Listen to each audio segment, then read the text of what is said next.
Shalom. Shalom. Kabarnya luar biasa? Ya. Terima kasih ya tim pujian tadi yang luar biasa. Saya baru hari ini lihat Juni WL gitu. Ternyata tidak salah gitu. Ya, semua untuk kemuliaan Tuhan ya. Pagi hari ini kita masih dengan tema yang sama. Kasih tanpa batas. Benar ya? Amin. Jangan bosan ya. Ini baru minggu kedua. Ya. Minggu kemarin masih ingat khotbah Pak Gembala? Aduh, kalau tanya masih ingat, kliang-kliang gitu lah. Gimana mau melakukan gitu lah. Ya, hari ini tetap masih bicara kasih. Pagi hari ini saya khotbah dengan judul Kasih Tuhan Tetap dan Tak Berkesudahan. Lihat kiri kanan dong, bilang kasih Tuhan tetap dan tak berkesudahan. Ya, apa? Kasih Tuhan tetap dan tak berkesudahan. Bicara kasih, kenapa sih kita harus mengasihi Tuhan? Hah? Kalau kemarin kan bicara kasih ini, sabar, kasih ini. Ini bicara kasih. Kenapa kita harus mengasihi Tuhan? Banyak bicara orang-orang di luar sana, bahkan saya berdiskusi sama istri saya, karena Tuhan mengasihi kita dulu. Benar? Benar gak nih? Ada ayatnya loh. 1 Yohanes 4 ayat 19. Kenapa kita mengasihi Tuhan? Karena Tuhan lebih dahulu mengasihi kita. Sekarang saya tanya, yakin gak sih Tuhan ngasihin kita? Hah? Kalau ini saya tanya sama istri saya waktu itu, benar gak? Kalau saya tanya sama dia, kamu yakin gak saya mengasihi kamu? Yakin. Nah sekarang saya tanya, dari setiap kita mengasihi Tuhan karena Tuhan udah lebih dahulu ngasih kita. Yakin gak Tuhan ngasihin kita? Hah? Benar, yakin. Sampai sekarang pun ada orang-orang yang gak percaya. Menolak. Wah, gak mungkin Tuhan ngasih kita. Ya. Hari ini jadi tantangan tersendiri. Gak usah panjang lebar, yakinkan dulu bahwa Tuhan itu mengasihi kita. Kenapa sih saya tanya gitu? Karena bangsa Israel kan gak percaya bahwa Tuhan itu sayang sama mereka. Kalau sama pasangan kita enak ngomongnya. Kita bisa lihat, bener ya pasangan kita kasih perhatian. Gak usah jadi suami istri deh, pacaran. Kita duduk aja di bangkunya ditarik. Mau bayar makanan dibayarin gitu kan. Ya kan? Ini Tuhan loh. Yakin dan seharusnya yakin bahwa kita sebagai orang percaya bahwa Tuhan mengasihi kita. Pak, buktinya apa? Bicara perjanjian lama untuk kasih Tuhan, itu janji-janjinya Tuhan. Kemarin kan kita bicara tahun lalu, janji-janjinya Tuhan. Itu bukti Tuhan mengasihi kita dalam perjanjian lama. Tapi kalau dalam perjanjian baru, kita buka deh. Di Malaki 1, Malaki itu perjanjian lama. Malaki 1 ayat yang kedua.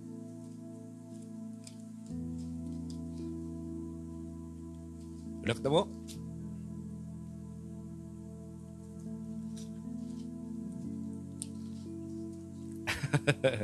Bagus.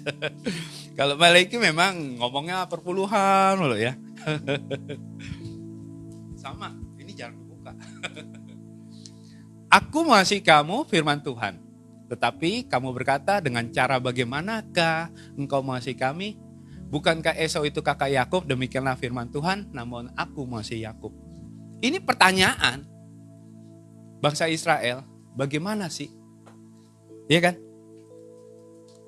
Kalau kita buka di Yohanes 3 ayat 16, itu kan karena begitu besar kasih Allah. Itu sebenarnya cinta Tuhan sama kita. Kalau Tuhan sudah sayang sama kita sampai rela mengorbankan anaknya aja buat kita, masa kita masih ragu sih bahwa Tuhan itu gak sayang sama kita? Benar gak? Kadang-kadang lupa seenak-enaknya hidup kita. Kalau Tuhan begitu sayang sama kita, masa iya kita harus takut? Benar gak? bicara kasih, kalau Tuhan udah kasih anaknya, masa iya Tuhan ngerancangin yang jelek sih buat kita? Secara logika gitu loh. Kenapa hari ini banyak orang Kristen yang takut? Ini kan kasih Allah itu tetap dan tak berkesudahan. Ratapan 2 ayat yang 22 sampai 23.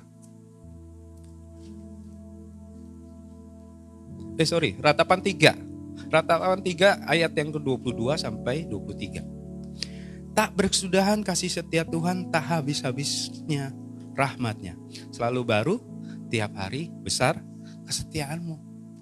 Bicara Tuhan untuk mengasihi kita. Kalau kasihnya tak berubah dan selalu baru, kenapa kita harus takut akan hidup ini? Iya kan?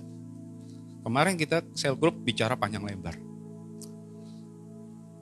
Salah satunya yang menarik kesaksian dari Junia. Bicara manusia, kelihatannya hal kecil itu bagi orang lain mungkin itu mah biasa. Tapi bagi orang yang menghadapi, itu kan luar biasa. Iya kan? Nah sekarang ini kasih Tuhan tetap dan tak berkesudahan itu berlaku untuk kita semua. Sekarang apa yang kita takutin? Benar gak? Jadi jangan dipikir kalau kita sakit, kita ada masalah di kantor, ada masalah di keluarga, terus ujung-ujungnya Tuhan gak mengasihi kita. Gak begitu. Kasih Tuhan tuh selalu tetap dan tak berkesudahan. Paling gampang kita lihat matahari ya. Kita mau bangun tidur pagi, mau tidur sampai siang, mau kita keadaan sakit, mau kita keadaan happy, matahari terbit gak? Terbit kan? Itu salah satu bentuk kecil dari kasih Tuhan buat kita. Jadi jangan pikir kalau kita ngambek terus Tuhan matahari gak sinar gitu. Hati-hati. Segala sesuatunya jangan dikit-dikit, wah ini Tuhan gak suka sama kita. Enggak, Tuhan tuh selalu suka, senang sama kita. Tinggal kita sadar apa enggak. Kasih Tuhan yang begitu besar dan tak berkesudahan itu selalu meliputi hidup kita. Ya, mungkin kita sebagai anak, mama papa lagi kesel sama kita. Terus kita berdoa, seakan-akan gak dijawab. Hati-hati. Jangan dikit-dikit kayaknya Tuhan gak senang deh sama saya. Hati-hati. Jangan dikit-dikit kalau ada masalah, Tuhan gak sayang sama kita. Karena dengan masalah itu sebenarnya Tuhan sayang sama kita. Supaya apa? Kita sadar bahwa tanpa Tuhan kita gak sanggup apa-apa. Amin. Ya, ini loh Tuhan, bentuk Tuhan kasihin kita. Jangan pikir Tuhan mengasihi kita terus masalah gak ada. Hati-hati. Pagi hari ini saya kaget banget dengar berita duka. Lagi mau sampai, Bu Evelyn cerita. Rob, ada rekan kami dulu pelayanan WL meninggal dunia di Sanger. Hah? Saya bilang, aduh gimana gitu. Rasanya kayak mimpi. Waktu kemarin saya cuma chat di Facebooknya. Saya cuma pengen tanya keadaannya. Ternyata Tuhan kasih dia sesuatu lah. Kita bilang penyakit. Bukan berarti Tuhan gak sayang dia. Karena Tuhan sayang, makanya ada sesuatu yang membuat kita harus sadar bahwa kita butuh Tuhan. Begitu juga. Saya selalu bilang, ini pelayanan luar biasa teman saya ini. Pokoknya hebat deh, tanda kutip menurut manusia. Tapi ingat, Tuhan harus ada di atas segalanya. Ya, pagi hari ini bicara kasih. Aduh, saya kadang-kadang bingung. Banyak orang Kristen kok sedikit-sedikit ngeluh, dikit-dikit ngeluh. Pak, bukannya nggak boleh khawatir ya. Khawatir bilangnya biasa. Tapi jangan sampai khawatir kamu membuat kita jatuh dalam dosa. Itu biasa khawatir. Tapi jangan sampai kekhawatiran itu membuat kita takut malah jauh dari Tuhan. Kenapa? Kasih Tuhan itu luar biasa. Bukannya luar biasa begini, tapi luar biasa. Dan tak berkesudahan. Kitanya ini tinggal minta konsisten. Kenapa? Ya tadi, kita harus yakin dulu. Tuhan tuh benar sayang sama kita. Tuhan tuh cinta sama kita. Kalau sampai Tuhan udah kasih Tuhan Yesus, anaknya, tebus dosa kita, masa kita gak yakin sih? Gitu loh. Tinggal bagaimana aplikasinya. Benar gak? Kalau kita sudah dikasih Tuhan, kita harus tahu dong hatinya Tuhan mau apa sama kita. Jangan dipikir, itu kan memang ininya Tuhan. No, Tuhan tuh punya tujuan supaya selamat hidup kita. Makanya kita harus tahu maksud dan tujuan Tuhan. Salah satunya keinginan Tuhan itu adalah kita hidup dalam kasih-Nya. Roma 8 ayat yang 35.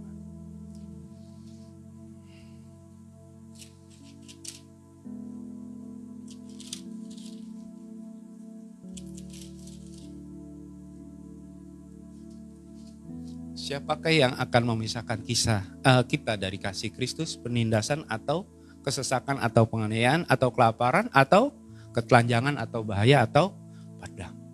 Makanya kita harus hidup dalam kasih-Nya Tuhan. Gak ada. Kalau kita percaya, kita mau terima kasih Tuhan, merasakan yang benar-benar hidup dalam kasih-Nya Tuhan. Jadi gak perlu takut. Gak perlu takut.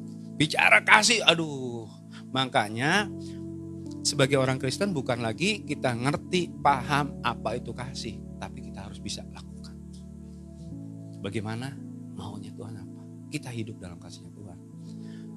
Kalau jemaat JKI paham dan mengerti, Pak Gembala nggak perlu khawatir, karena sudah pas di jalurnya. Tapi kalau masih melenceng-melenceng, ini dia tugasnya berat, Pak Gembala. Bahkan untuk kita semua sebagai rekan sekerja, sama-sama pahami Tuhan itu adalah kasih. Kasih-Nya Tuhan tak persudahan dan selalu tetap. Kita boleh, kita memang gak stabil, kita memang gak maksimal. Tapi ingat Tuhan tuh benar-benar. Kalau udah sayang, gak tanggung-tanggung. Ya. Jangan pikir kita kalau udah ngomong I love you, ini. Enggak, Tuhan tuh lebih dari itu. Kalau Tuhan gak lebih dari itu, untuk apa dia korbanin anaknya? Sekarang komitmen kita bagaimana kita harus lakukan. Lakukan yang apa? Yang Tuhan mau. Amin. Ya. Jangan Pak, simple.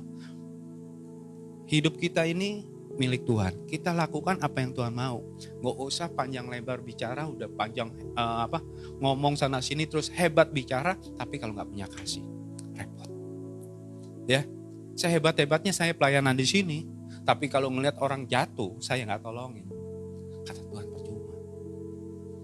Siapapun kita yang katanya tiap hari bicara sama Tuhan, yang bicara berdoa tiap hari, terus ini, tapi kalau nggak punya kasih, selesai. Makanya saya kadang-kadang heran kalau ada orang gereja yang sini egois, tanda kutip, bangku belum, temannya belum datang, dia udah tag. Padahal temannya datangnya terlambat. Itu banyak sekali terjadi. Ada orang datang mau duduk bingung kemana. Akhirnya cari sana cari sini. Itu hal sepele. Kemarin bicara ngomong kasih. Kalau minum bawalah sendiri gitu loh. Bukan masalah bentuk tanggung jawab. Tapi ini loh. Kita mengasihi gitu loh. Jangan pikir biasa. Enggak. Minggu kemarin saya ngalami juga yang katanya kalau habis ibadah beres-beres tempat duduk sampah ada, ternyata ada gitu loh. Itu kan udah diomongin. Lu gak usah bicara ngomong ngasih Tuhan dah. Lu bentuk kita aja secara pribadi untuk aware, tanggung jawab aja gak ada. Itu loh, bagaimana orang mau lihat Yesus hidup dalam hidup kita kalau kita kelakuannya masih begitu. Itu hal sepele. Jadi ngomong kasih itu sebenarnya mudah. Lihat diri kita. Kalau Pak Gembala bilang 10 perintah Allah jadi 2, itu ternyata 2 itu kan meliputi semuanya. Sebelum yang lain-lain 2 itu kasihlah Tuhan Allahmu. Sama kasihlah sesamamu manusia. Bagaimana? Masa iya sih sampah aja kita nungguin orang buang. Bagaimana kita bilang, saya mengasihi kamu. Amin. Ya, pagi hari ini benar-benar fokus. Jangan cuman hebat, hafalan ayatnya doang. Kasih itu sabar, kasih itu murah hati. Aduh, itu sekolah minggu, bener gak? Sekarang ini kita prakteknya bagaimana? Hal-hal yang kecil. Hidup dalam kasihnya Tuhan, sehingga kita tahu, oh iya ya, oh si A, si B, si C begini. Tapi mohon maaf ya, bicara kasih Tuhan itu, ada juga yang memanfaatkannya. Misalkan, pernah kejadian, dulu saya diminta Pak Gembala bantu-bantu untuk dapur umum. Saya selalu share di Facebook. Hidup itu bukan hanya menikmati, tapi memberi. Waduh keren ya, itu jadi moto saya ya, keren banget loh. Hidup itu bukan hanya menikmati, tapi memberi. Tapi apa yang terjadi saudaraku? Mohon maaf ya, tahu-tahu ada ya Facebook yang chat sama saya. Pak Robi, saya butuh A. Aduh, saya bilang Pak Gembala baru cerita kemarin. Saya sudah ngalamin gitu loh. Bukannya saya meragukan kasih Tuhan. Tapi kadang-kadang ini rekan sepelayanan. Aduh, saya kan terlalu biasa dibohongin ya. Istri saya tahu lah. Saya itu gak tega ngeliat orang begini. Saking baiknya itu, mohon maaf. Bukannya saya sombong. Banyak yang memanfaatkan saya. Sampai akhirnya saya jadi cross check, teman-teman saya bilang, Rob, jangan segampang itu, dikit-dikit orang ini. Jangan segampang itu, kamu harus cross check. Akhirnya saya cross check. Ada apa? A gitulah, panggil nama A. Gini Pak, gini. Anak saya sekolah belum bayar apa segala macam. Sedih gak? Sedih. Masa iya sih katanya anak Tuhan kekurangan? Katanya Tuhan selalu menepati janji-janjinya. Saya selalu berpikir apakah saya yang dipakai Tuhan untuk menolong gitu kan. Dulu kan begitu. Tapi pas saya cross check, ternyata bukan saya doang yang dimintain. Si A, si B, si C, si D. Wah, saya bilang kok jadi ajang gitu loh. Dalam hal ini kita sebagai orang Kristen jangan lagi bicara kalau begitu dikit-dikit Pak Gembala. Kalau diomongin nanti Pak Gembala gak kasih, bilang aja Pak Gembala gak punya kasih. Gitu kan. Ini saya alami Pak Gem. Saya bilang, Tuhan kok begini ya jadinya ya? Kok orang-orang Kristen yang katanya tahu kasih, yang taunya begini kok kenapa jadi, mohon maaf, jadi selalu begini gitu loh. Kita sebagai orang percaya harusnya bisa lakukan bagaimana kita memberi yang terbaik gitu loh. Bukan meminta yang terbaik. Amin. Makanya saya selalu mohon maaf sekali lagi, selalu mengkritik gereja. Gereja selalu bilang, menabur. Berkat pasti berlimpah. Benar? Gereja butuh. Ayo dong, tolong kasih perpuluhan. Tapi apa yang terjadi? Waktu jemaat yang berkekurangan, apa gereja turun tangan nomor 1? Enggak. Bersyukurnya nih gereja enggak begitu. Pak Gembala enggak pernah ngomongin masalah perpuluhan. Tapi dia nomor 1 kalau ada yang jemaat yang berkesusahan. Saya ini, saya memang baru 2-3 tahun lah di dalam GKI ini. Tapi saya lihat, kalau di gereja yang lama-lama begitu, perpuluhan disebutin. Bicaranya ngomong kasih gereja, tabur ke gereja, nanti berkat luar biasa. Tapi waktu jemaat kekurangan, apa ya gereja nomor 1 duluan? Enggak. Ya, ini kita bicara ngomong kasih. Jangan lagi kita bicara kasih hanya pengertian, tapi praktek. Praktek bagaimana? Ini loh, Yesus hidup dalam kita hidup dalam Yesus. Apa yang kita lakukan tuh mencerminkan Yesus ada di kita. Pak, bagaimana? Ikuti. Makanya sering-sering kalau kita paham dan mengerti maksudnya Tuhan dalam setiap hidup kita akan menjadi seperti Tuhan. Bahkan kita bisa melakukan lebih yang Tuhan pernah lakukan di dunia. Amin. Ya, yakin gak nih sekarang nih Tuhan itu mengasihi kita? Harus yakin ya. Hah? Benar gak nih? Kalau udah yakin, hidup ini gak perlu takut. Apa yang lagi ditakutin? Tuhan yang akan bela kita. Yang penting paham, apapun yang terjadi dalam setiap hidup kita, Tuhan selalu sertai kita. Itu bentuk luar biasa. Karena kasih itu sendiri adalah Tuhan. Makanya gak ada yang bisa kita temukan kasih sebesar yang Tuhan. Saya pernah baca artikel bahwa tubuh manusia itu ada hole yang kecil tapi nggak bisa diisi apa-apa. Dalam artian tidak akan pernah sempurna untuk mengisi lubang itu. Ternyata lubang itu harus diisi dengan kasihnya Tuhan. Baru kita bisa sempurna. Makanya hari ini bicara kasih, bukan hari ini atau kemarin-kemarin. Kita sudah layak, harus step kita lebih jauh lagi untuk melakukannya. Nggak peduli status kita, nggak peduli jabatan kita, nggak peduli umur kita berapa. Ayo sama-sama. Kalau kamu punya mama, kamu punya orang tua, kasih mamamu.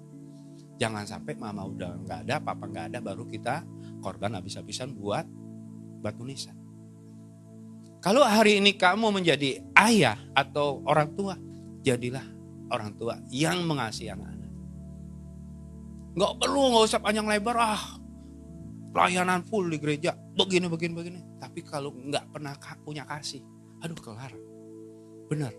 Makanya Alkitab berbicara ya, iman pengharapan yang paling besar adalah kasih. Semuanya itu akan sia-sia kalau nggak ada kasih. Semua akan berakhir tapi kasih nggak pernah. Ya, jadi jangan bosan-bosan ngomong kasih. Wah, jadi kesempatan nih Pak Robi ngomong kasih. Besok saya ada perlu Pak Robi deh. Katanya kasih gitu kan. Kalau kita sudah terbiasa melakukan kasih, kita itu akan menjadi orang yang lebih tahu, oh ternyata Tuhan tuh maunya begini. Kok Pak ngomongnya gak jelas begini. Karena setiap kita pasti beda-beda ya. Tuhan mau setiap hidup kita beda-beda. Ya kan? Maunya Tuhan sama saya itu beda. Samanya maunya Tuhan sama Anda semua. Makanya tanya Tuhan maunya apa sama hidup saya? Apa hidup saya begini doang? Bangun pagi, baca Alkitab begini doang? Enggak. Ternyata ada action. Setiap dari kita mau sama-sama ayo lakukan. Ya.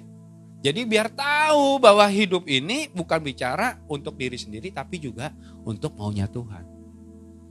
Ya. Semangat. Jangan lagi benar nih Pak. Wah, orang Kristen kok ini benar. Enggak ada. Harus tough. Kalau bicara kasih, pengertian kemarin sudah dijelasin semua. Sekarang udah waktunya untuk praktek. Ya. Apalagi di gereja. Let's say biasa itu kalau setiap ada perayaan ya, yang saya alami selama ini ya, perayaan apa itu biasa itu konflik tuh di panitia.